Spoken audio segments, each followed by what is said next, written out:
mort de Mran. Son directeur artistique réagit. Mran fourmillait encore de projets. Dans les colonnes du Parisien, Marc Lombroso, le directeur artistique de la chanteuse décédée ce lundi 7 mai, réagit à la terrible nouvelle. J'ai appris sa disparition par son premier manager. Elle a été retrouvée morte en sortant de son bain. C'est totalement inattendu, explique-t-il.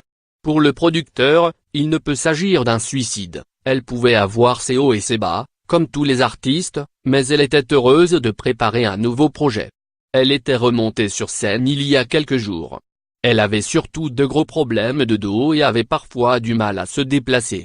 Et ça avait eu des conséquences sur sa voix.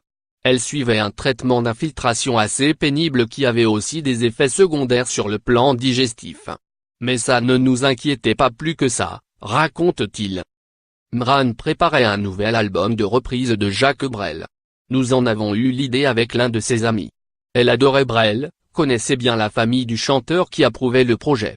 C'est le 40e anniversaire de sa disparition cette année et la Belgique devait mettre Mran en avant à l'occasion des commémorations, explique Marc Lombroso. Et d'ajouter, elle m'avait envoyé 5 nouvelles reprises jeudi dernier. Mran avait choisi des chansons de Brel qui pouvaient être chantées par une femme, à savoir, Ne me quitte pas, Vesoul, Quand on n'a que l'amour, la chanson des vieux amants. Comme le souligne le Parisien, la chanteuse avait commencé à enregistrer son disque au studio ICP de Bruxelles, des maquettes de 11 reprises de Jacques Brel. La sortie de l'album était prévue pour novembre prochain chez Polydor, label d'Universal.